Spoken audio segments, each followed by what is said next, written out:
Om Swastiastu Semeton hebat. Jadi kali ini saya akan membahas sedikit pengetahuan tentang yoga. Di sini saya sudah bersama Bapak narasumber kita, Bapak I Gusti Raka Panjitisna, MNVAD atau Master Pendidikan Lingkungan. Beliau adalah pengajar sekaligus praktisi yoga yang sudah berpengalaman untuk semua kelompok umur. Jadi di sini saya akan berbincang dengan Bapak Panji tentang yoga. Saya persilakan kepada Bapak Panji untuk menjelaskan secara umum apa itu pengertian yoga. Silakan Bapak. Ya, saudara-saudari semua, pada kesempatan ini kita akan bincang-bincang sedikit tentang yoga. Saya yakin banyak di antara Anda yang sudah sangat familiar, sangat tahu kata yoga. Tapi mungkin masih juga banyak yang punya gambaran yang sedikit abu-abu apa sebenarnya yoga itu. Orang mengiranya yoga adalah ya gerakan-gerakan yang kelihatan aneh dan sulit itu kan, secara umum kan seperti itu begitu orang bilang yoga. Oke, memang benar yoga dihubungkan dengan pengolahan tubuh yang sedikit di luar kebiasaan ya, dengan menekuk-nekuk dan sepertinya harus punya kelenturan yang tersendiri. Itu hanya sebenarnya sebagian saja dari aspek yoga. Yoga sendiri, kata yoga itu artinya penyatuan. Penyatuan. Nah, apanya yang bersatu? Nah, bersatu, kita kan ada bersatu di secara pribadi, kita bersatu artinya utuh, tidak mencar. Kita juga bersatu dengan sesama manusia lain, artinya harmonis. Dan kita juga bersatu harmonis dengan alam.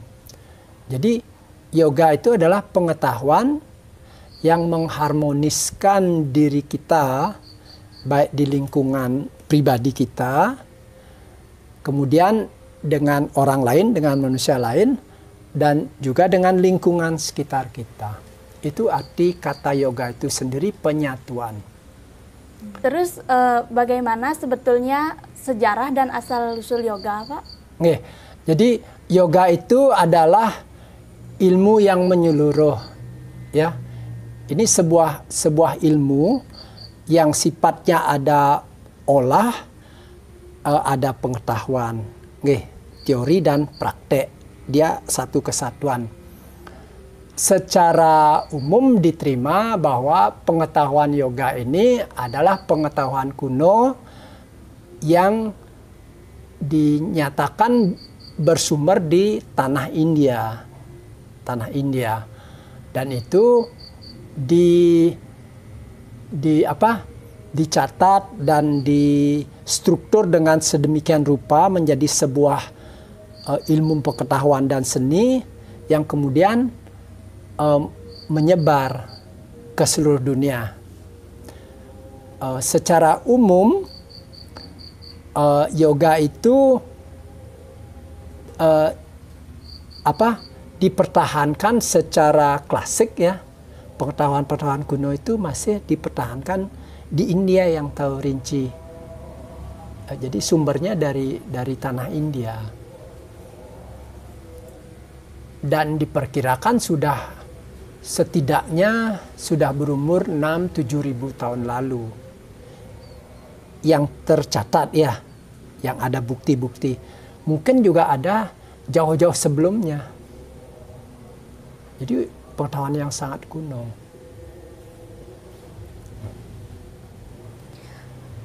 Terus dari Bapak kan sudah lama sekali menjadi praktisi yoga, sekaligus pengajar yoga.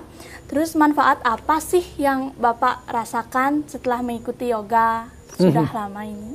Jadi pada umumnya kembali kan sebagai manusia, kita kan punya fisik ya, kita punya fisik, dan kita juga secara umum juga punya katakanlah pikiran dan emosi-emosi tertentu.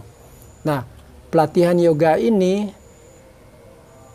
menselaraskan fisik, pikiran, dan emosi atau kejiwaan kita. Secara fisik kan tubuh ini perlu sehat ya, perlu sehat, dia perlu fit, dan juga dia perlu efektif, ringkes, tidak berat ya, tidak terlalu kurus juga. Nah, ini pengetahuan yoga itu banyak sekali menuntun orang bagaimana menjaga fisik ini, baik dari sistem apa yang kita perlu konsumsi, ya, asupan-asupan apa yang cocok untuk tubuh kita supaya dia fit dan efektif, ringkes dan sigap. Terus pola istirahatnya seperti apa, dan pola pengolahan tubuhnya supaya dia lentur, supaya dia lancar peredaran darahnya, peredaran kelenjar-kelenjar tubuh, sendi-sendi kita semua tidak kaku, otot-otot kita lentur. Itu pengolahan yoga itu ada ilmunya di sana, di level fisik ya. Jadi itu yang disebut dengan yang dikenal sebagai yoga pada umumnya oleh orang, pengolahan fisik.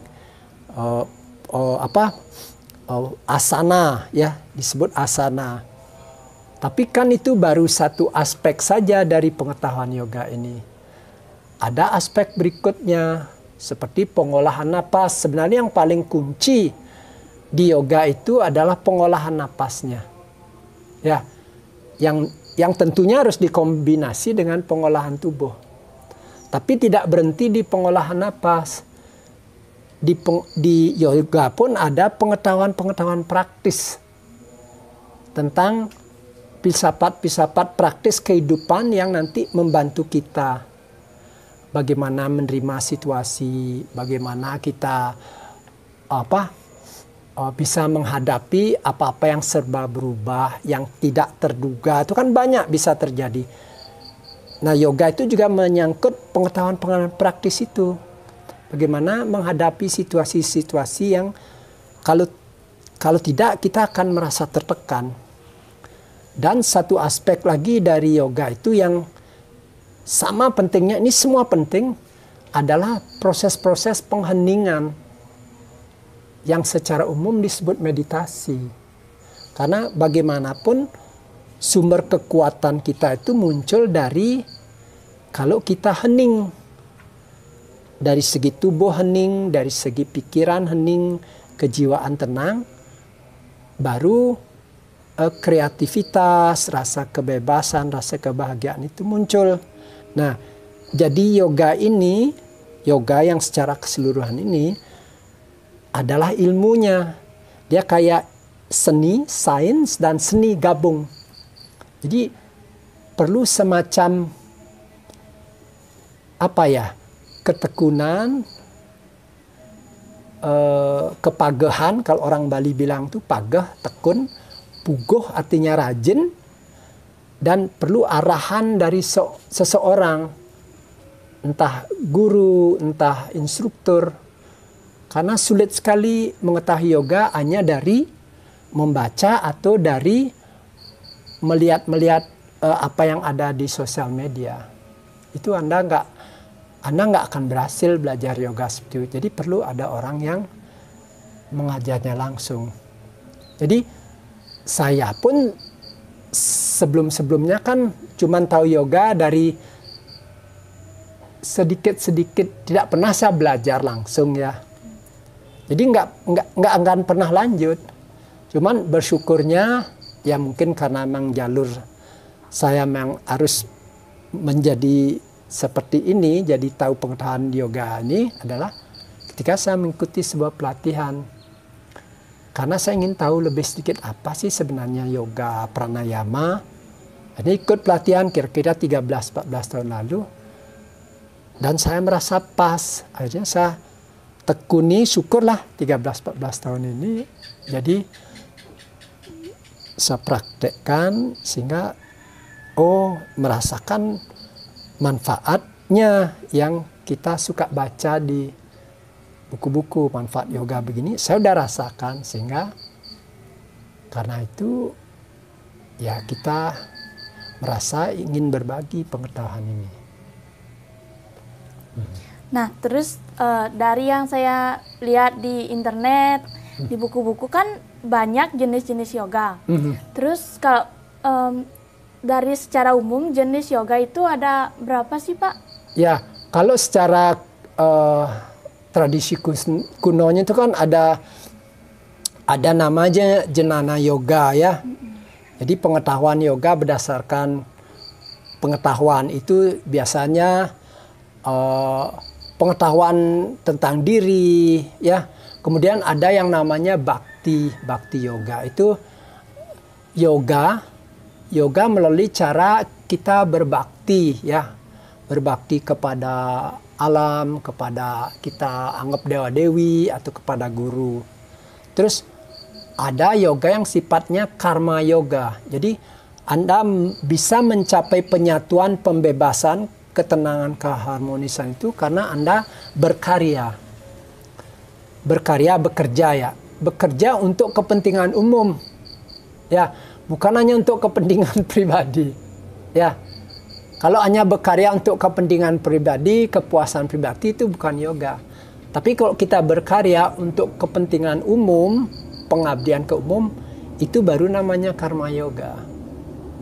Ya, terus jadi ada karma yoga, ada bhakti yoga, ada jenana yoga, dan ada raja yoga. Raja yoga itu pengolahan disiplin, ya, disiplin fisik, disiplin mental, disiplin pengolahan, gabungan. Itu kalau raja yoga itu untuk orang-orang yang memang secara disiplin dan intelek dia kuat.